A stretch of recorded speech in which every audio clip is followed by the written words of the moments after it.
ഇന്നത്തെ സത്സംഗവേദിയിലേക്ക് എല്ലാ സുഹൃത്തുക്കൾക്കും സ്വാഗതം. ഓം സച്ചിദാനന്ദ രൂപായ വിശ്വോത്പത്യാദിഹേതവേ താപത്രയ വിനാശായ ശ്രീകൃഷ്ണായ വയം നമഃ. ഭാഗവത കഥാമൃതം നമുക്ക് പകർന്നു തരുന്ന ടീച്ചറാണ് ഇന്നത്തെ ക്ലാസ് കൈകാര്യം ചെയ്യുന്നതിനായി സാദരം ക്ഷണിക്കുന്നു.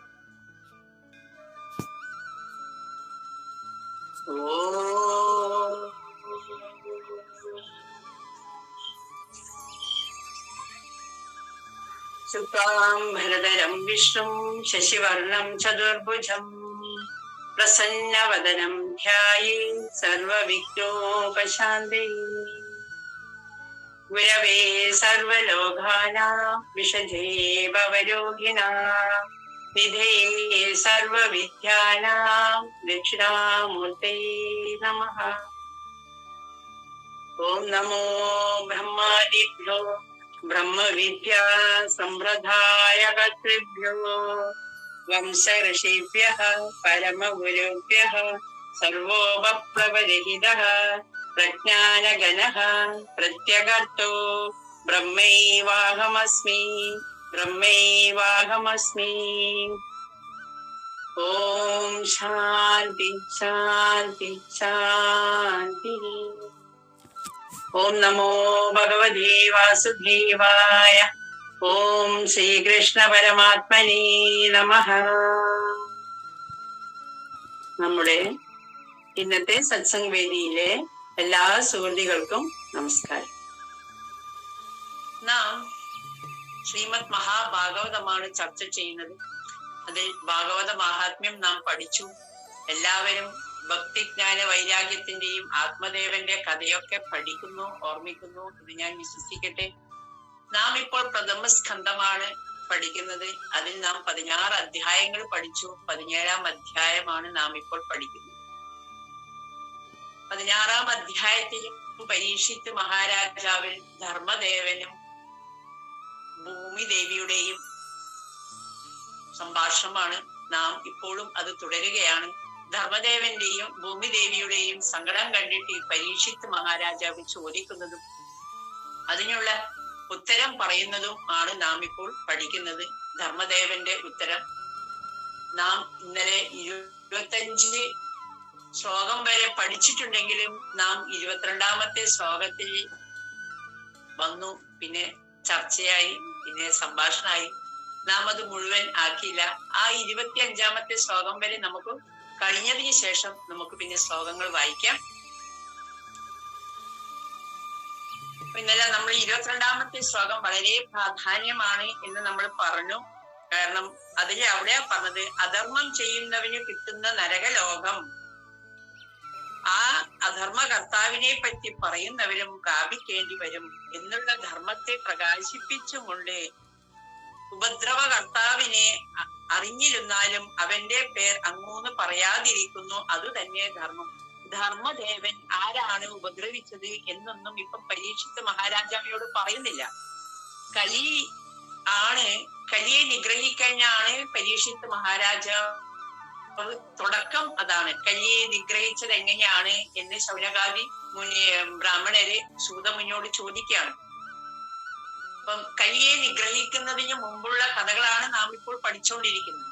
അപ്പം കലിയാണ് നിഗ്രഹിക്കുന്നത് ധർമ്മദേവനെ. പക്ഷെ ധർമ്മദേവൻ കലിയുടെ പേര് പറയുന്നില്ല. അങ്ങയ്ക്ക് വിവേകമുണ്ടല്ലോ, അങ്ങ് തന്നെ കണ്ടുപിടിച്ചോളൂ എന്ന് മുന്നേ പറഞ്ഞിട്ടുണ്ട്.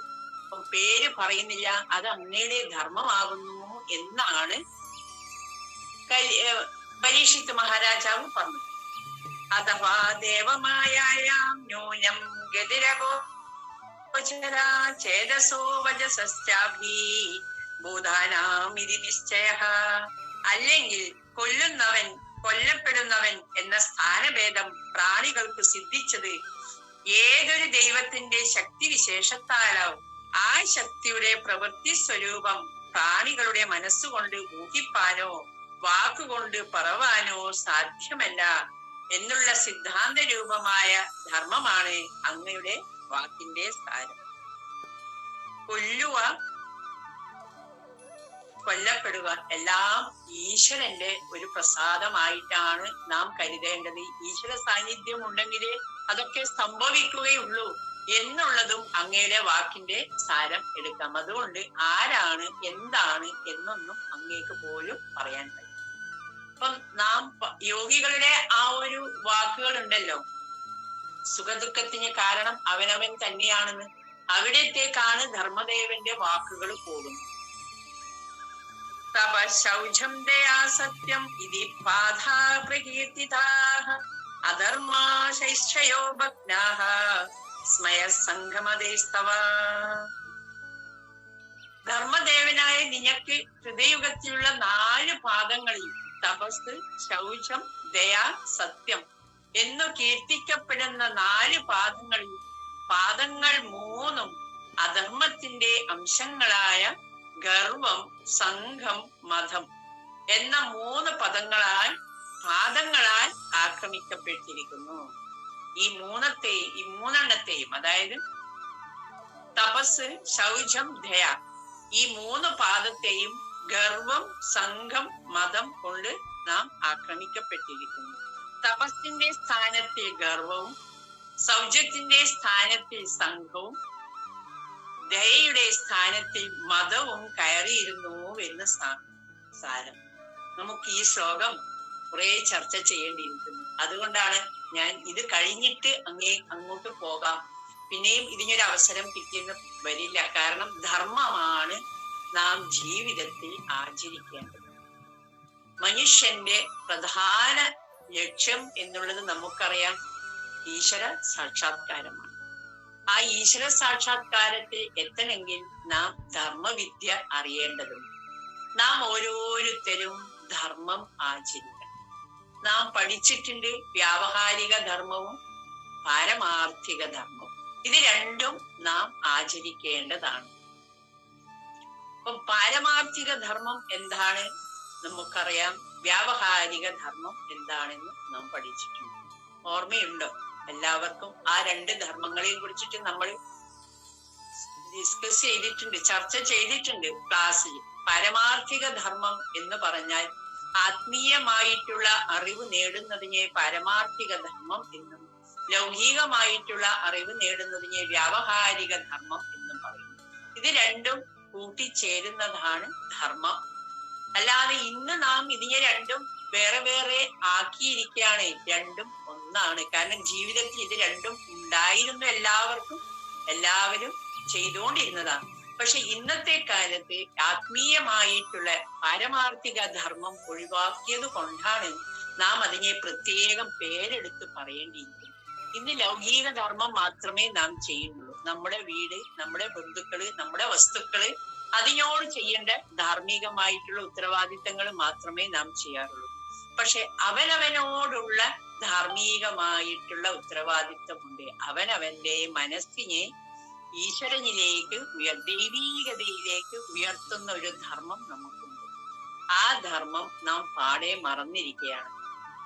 അതുകൊണ്ടാണ് പ്രത്യേകം എടുത്തു പറയേണ്ടി വന്നത്. ഈ 2 ധർമ്മവും നാം ആചരിക്കണം. ഇപ്പൊ ധർമ്മത്തിന്റെ 4 കാലിനെ കുറിച്ചിട്ടാണ് ഇവിടെ പറയുന്നത്. സത്യം, തപസ്, ദയ, ശൗചം. കലികാലത്ത് ഇപ്പൊ കലിയുടെ ആക്രമം ആണല്ലോ പറഞ്ഞുകൊണ്ട് വരുന്നത്. കലിയെ നിഗ്രഹിക്കേണ്ടതിന് മുമ്പേ പരീക്ഷിത്ത് മഹാരാജാവ് എല്ലാ കാര്യങ്ങളും ശേഖരിച്ചു വെക്കുകയാണ് ധർമ്മദേവനിൽ നിന്നും ഭൂമാതാവിൽ നിന്നും. അപ്പം ഇവിടെ പറയുന്നത് സത്യം 3 കാലത്തും നിലനിൽക്കുന്നത് എന്താണോ അതാണ് സത്യം. ത്രികാലേ യത് തിഷ്ഠതി തത് സത്യം എന്നാണ് ശങ്കരാചാര്യർ പറഞ്ഞത്. 3 കാലത്തും എന്താണ് നിലനിൽക്കുന്നത്? എന്താ 3 കാലത്ത്?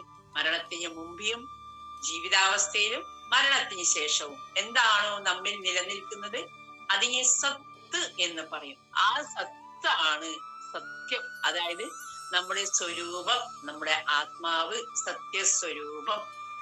ആ സത്യമാണ് എല്ലാ കാലത്തും നിലനിൽക്കുന്നത്. അത് ഇപ്പോഴും എല്ലാവരെയും നിലനിൽക്കുന്നു. എന്നാൽ തപസ് എന്താണ്? തപസ് എന്ന് പറഞ്ഞാൽ ശരിക്കും ആ സത്യത്തെ അറിയുന്ന അറിവ് എന്നും ആകാം. അതിലേക്ക് ഉയരുന്ന സമചിത്തതയോടുള്ള മനസ്സ് നേടിയെടുക്കാനുള്ള പ്രയത്നത്തെയും തപസ് എന്ന് പറയും. അപ്പോൾ ആ സമചിത്തത നേടിയെടുക്കാൻ നാം തയ്യാറാകുമ്പോൾ നമുക്ക് അവിടെ മൂല്യങ്ങളും സംസ്കാരങ്ങളും ഒക്കെ ഉണ്ടെങ്കിൽ നമുക്ക് സമചിത്തത നേടിയെടുക്കാൻ പറ്റുകയുള്ളൂ. സമത്വം യോഗമുച്യതേ എന്ന് നാം പഠിച്ചിട്ടുണ്ട്. ആ സമത്വത്തിലേക്ക്, സമചിത്തതയിലേക്ക്, സമഭാവത്തിലേക്ക് ഈ ശബ്ദങ്ങളൊക്കെ നാം ഭഗവത്ഗീതയിൽ പഠിച്ചതാണ്. അവിടത്തേക്ക് എന്താ ഈ സമത്വം, സമചിത്തത, സമഭാവം എന്ന് ഒന്നുകൂടി വിശദീകരിക്കാം. സുഖദുഃഖങ്ങൾ, മാന അപമാനങ്ങള്, ജയം പരാജയങ്ങള്, ഇതിലൊക്കെ മനസ്സിനെ ഒരുപോലെ കൊണ്ടു നടക്കും. വലിയ ദുഃഖം വരുമ്പോൾ ആകെ അർജുനൻ ആയതുമാതിരി എന്താ വിഷാദ രോഗത്തിലേക്ക് നാം പോകരുത്. ദുഃഖം പിന്നെയോ സുഖം വരുമ്പോൾ എല്ലാം ഈശ്വരപ്രസാദമാണ് എന്ന് കരുതി, സുഖമായാലും ദുഃഖമായാലും നമ്മുടെ ജീവിതത്തിന്. കാരണം എന്തുവാ,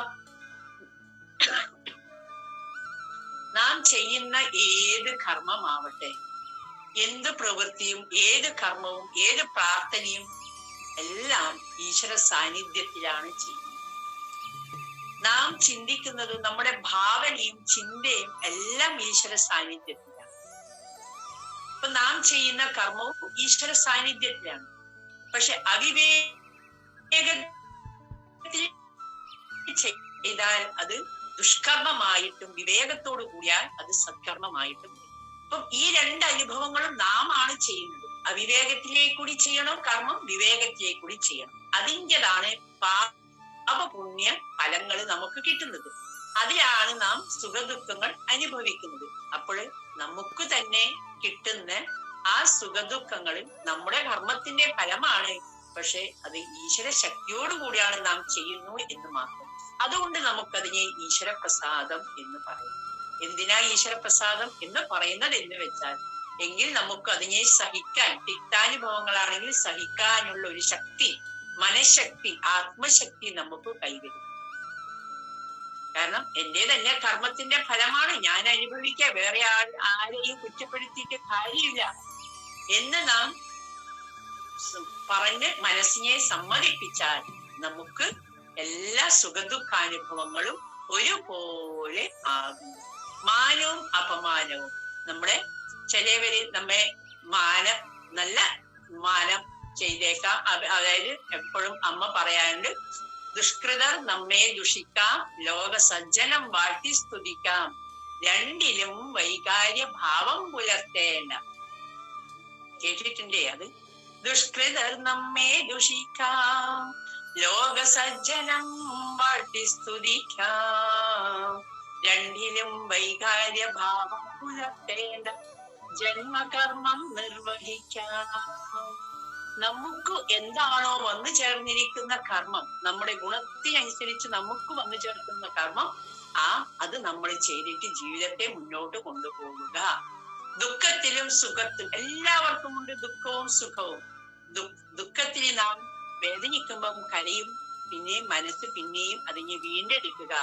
സുഖത്തിൽ നാം സന്തോഷിക്കും, പിന്നെയും അതിന് തുള്ളിച്ചാടി ഞാൻ വലിയ ഇതാണ്, അത് നേടി ഇത് നേടി അങ്ങനെ നേടി, അങ്ങനെയൊന്നും ചിന്തിക്കാതെ അതും ഈശ്വരപ്രസാദമാണ് എന്ന് കരുതി ജീവിതത്തെ മുന്നോട്ട് കൊണ്ടുപോകാൻ, സമചിത്തതയോടുകൂടി ജീവിതത്തെ മുന്നോട്ട് കൊണ്ടുപോകാൻ എന്നും പ്രയത്നിക്കുന്നതാണ് തപസ് എന്നാണ് ആചാര്യന്മാര് പറയുന്നത്. അപ്പം ധർമ്മത്തിന്റെ ഒരു ഭാഗം നാം ഇത് ചെയ്യുന്നുണ്ട്. ഇപ്പോൾ സത്സംഗമൊക്കെ ഉള്ളത് കാരണം നാം അതിന് പ്രയത്നിക്കുന്നു. ഇനി ശൗചം എന്നാൽ മനസ്സിന്റെ ശുദ്ധതയാണ്. ഈ ധർമ്മം എന്ന് പറയുന്നതെല്ലാം മനസ്സിന്റെ ഭാവങ്ങളാണ് കേട്ടോ. മനസ്സിലാണ് ധർമ്മങ്ങൾ, ശരീരത്തിനല്ല. അപ്പൊ മനസ്സിലാണ് ഇതൊക്കെ വേണ്ടത്. ശൗചം എന്ന് പറയുന്നതിന് സംഘമില്ലായ്മയും ക്ഷമലുള്ളതും ആയിരിക്കണം എന്ന് പറയുന്നു. ഒന്നിനോട് മമത്വമില്ലായ്മ, അത് സംഘമില്ലായ്മ. നമുക്ക് ഇതിൽ പറയുന്നത് ശൗചത്തെ ശൗചത്തെ എന്താ പറഞ്ഞത്? സ്ഥാനത്തിൽ സംഘം വന്നു, നമുക്ക് മമത്വം വന്നു. അതുകൊണ്ട് നമുക്ക് ഇന്ന് ആർക്കും ശൗചമില്ല. നമ്മൾ വിചാരിക്കുന്നത് നമ്മുടെ ശരീരം നല്ലോണം നല്ല വെളുത്തി സോപ്പൊക്കെ ഇട്ട് നല്ല വൃത്തിയിൽ ഒക്കെ കുളിച്ച് വൃത്തിയായി എന്നാണ്. പക്ഷെ മനസ്സാണത്രേ ശുദ്ധിയാവേണ്ടത്. ആരോഗ്യത്തിന്റെ പ്രധാനപ്പെട്ട കാരണം മനസ്സാണ്. മനസ്സും ശരീരവും ഒന്നിച്ചു നിന്നെങ്കിലേ പൂർണ്ണ ആരോഗ്യവാന്മാര് എന്ന് നാം പറയുമ്പോൾ ആചാര്യന്മാര് പറയുന്നത് 80% മനസ്സും 20% ശരീരവുമാണ്.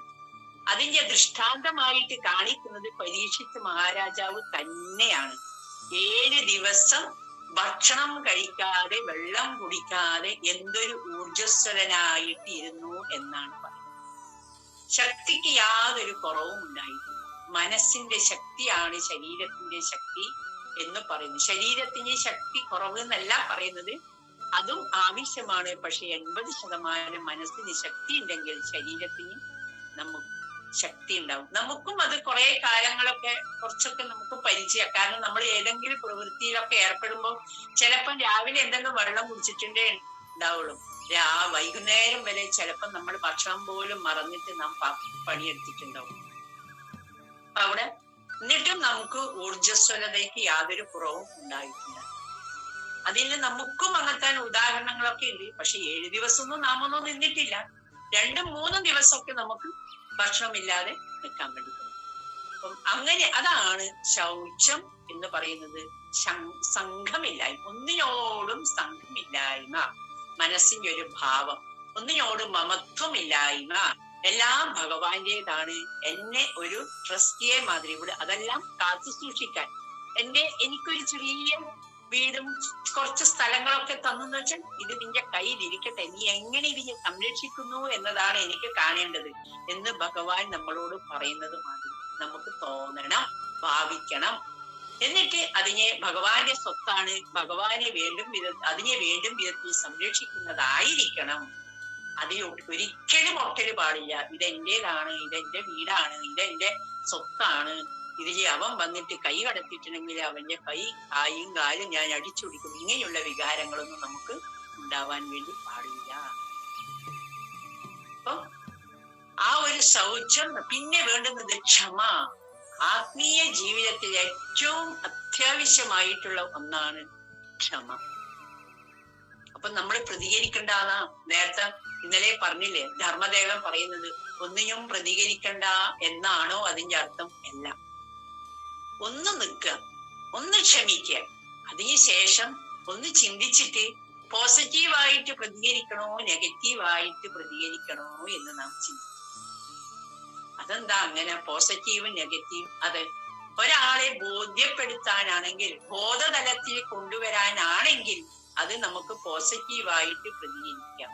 അല്ല അയാളോടുള്ള പകരം വീട്ടാനാണ്, പ്രതികരിക്കാനാണ് എങ്കിൽ നമുക്ക് അവര് പറഞ്ഞ അതേ ചീത്തവാക്കുകൾ കൊണ്ട് അങ്ങോട്ട് തിരിച്ച് പറഞ്ഞിട്ട് നമുക്ക് പ്രതികരിക്കാം.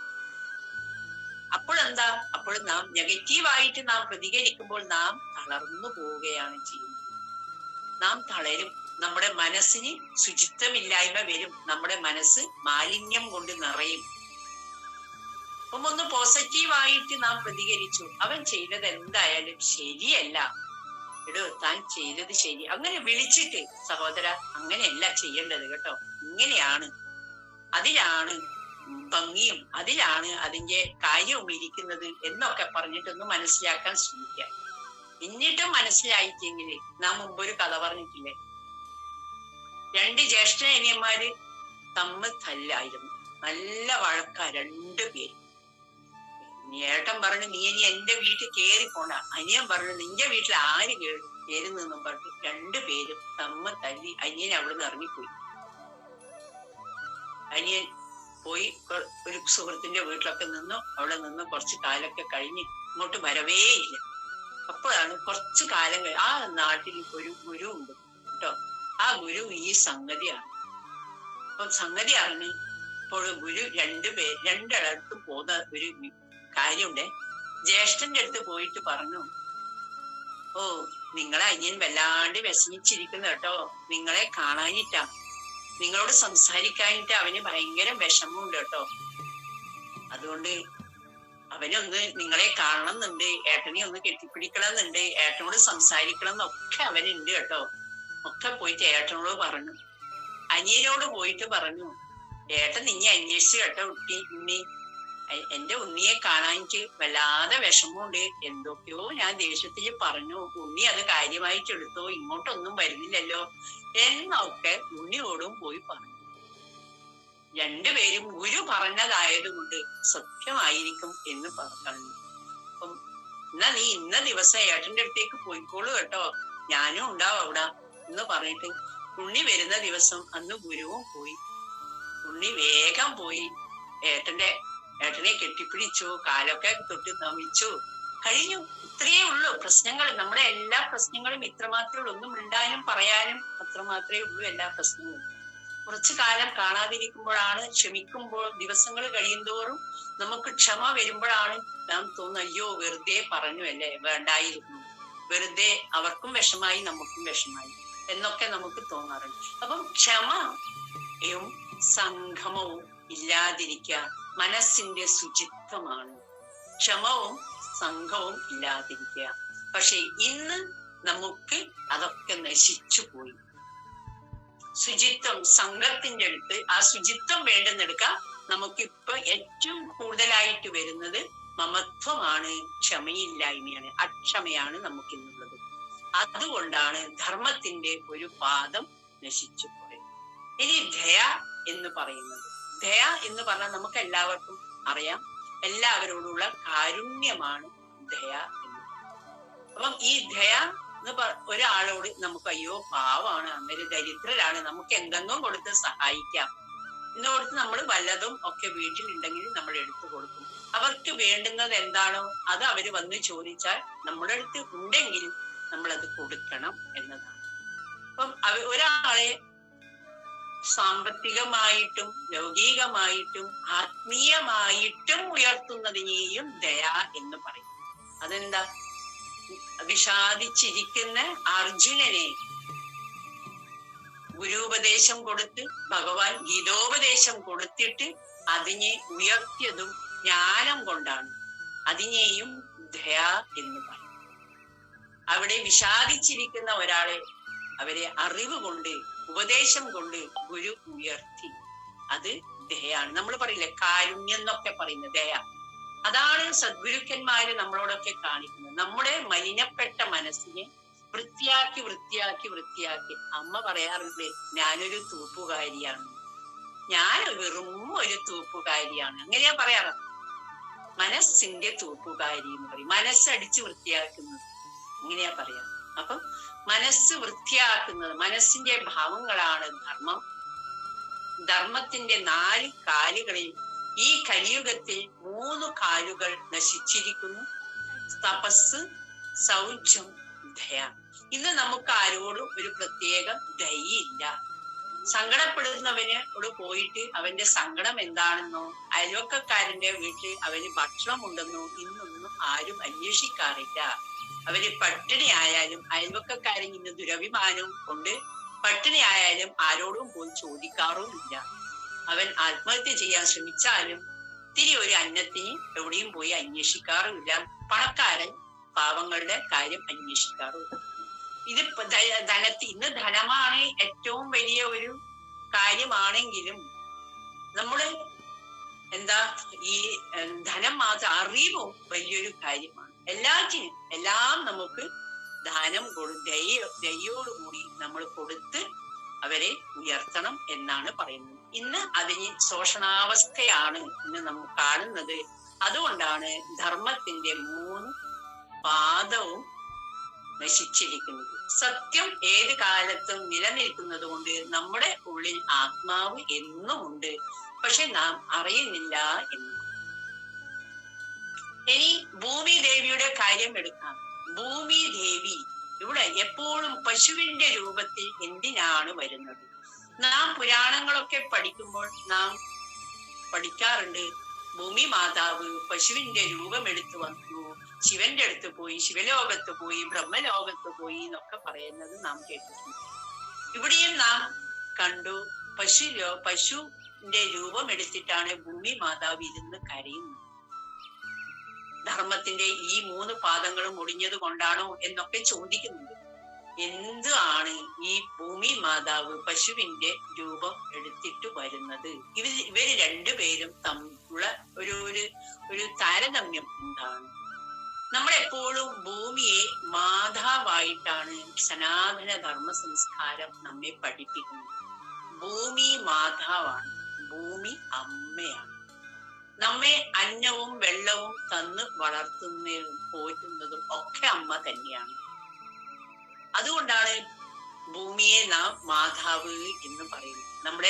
നമ്മുടെ സംസ്കൃതിയില് അമ്മയെ തൊട്ട് വന്ദിക്കുന്ന ഒരു ശ്ലോകം തന്നെയുണ്ട്. അതായത് രാവിലെ എഴുന്നേറ്റുടനെ അമ്മയെ കരദർശനം കഴിഞ്ഞാല് ഉടനെ ഭൂമിയെ തൊട്ട് വന്ദിച്ചിട്ട് നാം ചൊല്ലും വിഷ്ണുപത്നി നമസ്തുഭ്യം പാദസ്പർശം ക്ഷമസ്തു.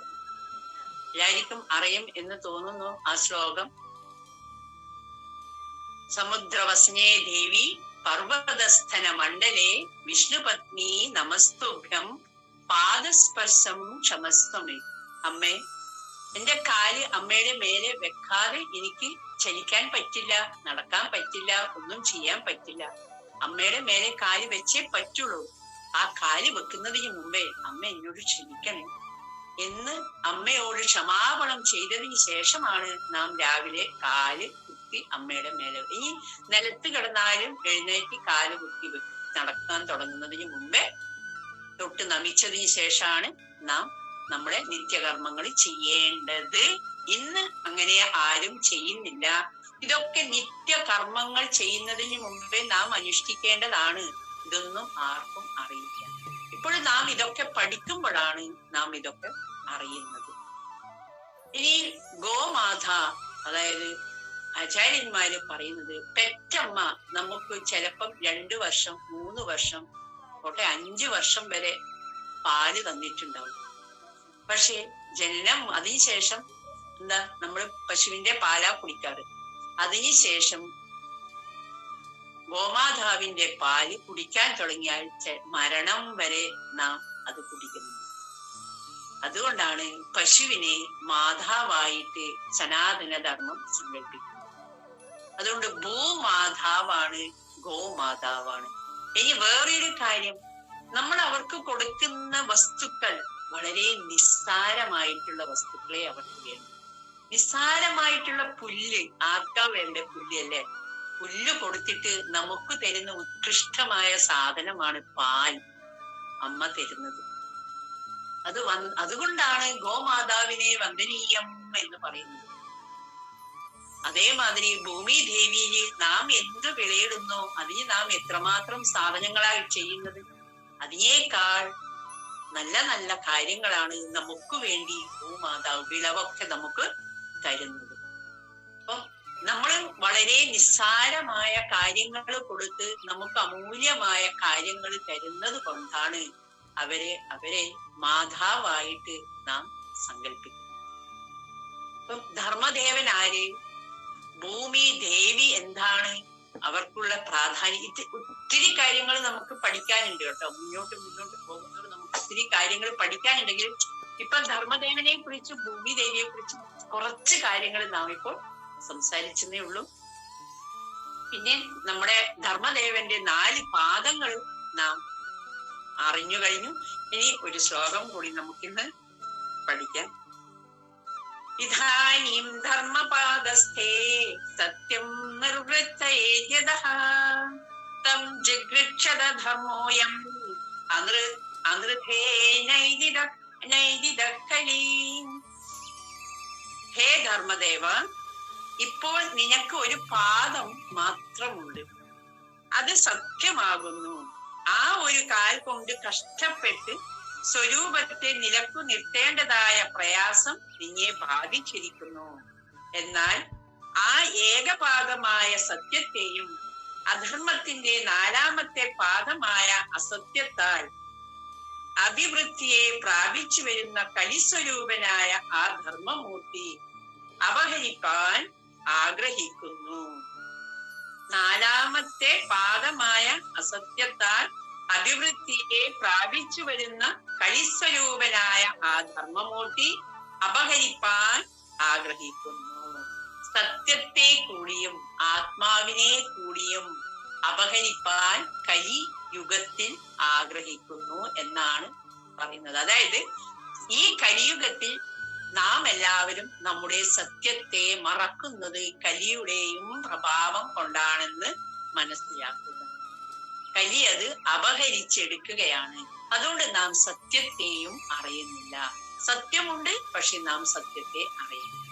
അപ്പം ഇങ്ങനെയാണ് പരീക്ഷിത്ത് മഹാരാജാവ് ആ ധർമ്മദേവൻ പറഞ്ഞതിനെ ഒന്നുകൂടി വ്യാഖ്യാനിച്ചിട്ട് നമുക്ക് പറഞ്ഞു തരുന്നു.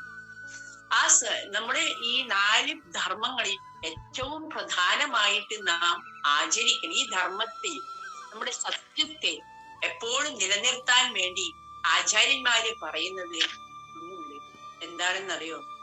ജ്ഞാനയജ്ഞവും നാമയജ്ഞവും ചെയ്തുകൊണ്ടിരിക്കും. നാമയജ്ഞവും ജ്ഞാനയജ്ഞവും, അതായത് ഭാഗവതത്തിലൊക്കെ ഈ നാമയജ്ഞത്തിനാണ് പ്രാധാന്യം. ഭഗവത്ഗീതയിലെ ജ്ഞാനയജ്ഞോസ്മി എന്ന് ഭഗവാൻ പറയുന്നു. ജ്ഞാനവും നാമവും, നാമത്തിൽ തുടങ്ങി നാമത്തിൽ തന്നെ അവസാനിക്കും. നാമം ജപിക്കാൻ നാം തുടങ്ങുമ്പോഴാണ് നമുക്ക് അറിവ് നേടണം എന്നുള്ളത് തോന്നുന്നത്. അറിവ് നേടുമ്പോഴും ഒക്കെ നാമം ജപിച്ചുകൊണ്ടിരിക്കണം. അത് നാം എപ്പോഴാണ് ഈ ശരീരത്തെ ത്യജിക്കുന്നത് അപ്പോഴും, പിന്നെ അടുത്ത ശരീരം എടുക്കുമ്പോൾ അപ്പോഴും ഒക്കെ നാമം എപ്പോഴും നാം ജപിച്ചുകൊണ്ടിരിക്കും. അപ്പൊ നമുക്ക് ഇന്നിവിടെ ഉപസംഹരിക്കാം. ആ നാമത്തിന്റെ പ്രാധാന്യം തന്നെയാണ് നമ്മുടെ അവസാനത്തെ ശ്ലോകമായ ഭാഗവതത്തില്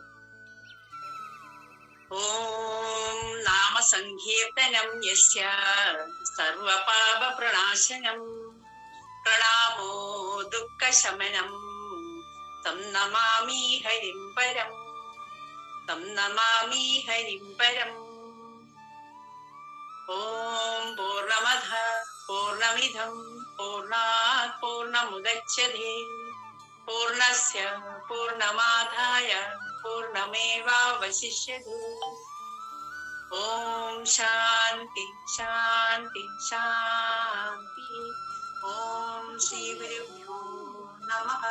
ഹരി ഓം. നമ്മുടെ ഇന്നത്തെ സത്സംഗ് വേദിയിലെ എല്ലാ സുഹൃത്തുക്കൾക്കും നന്ദി, നമസ്കാരം.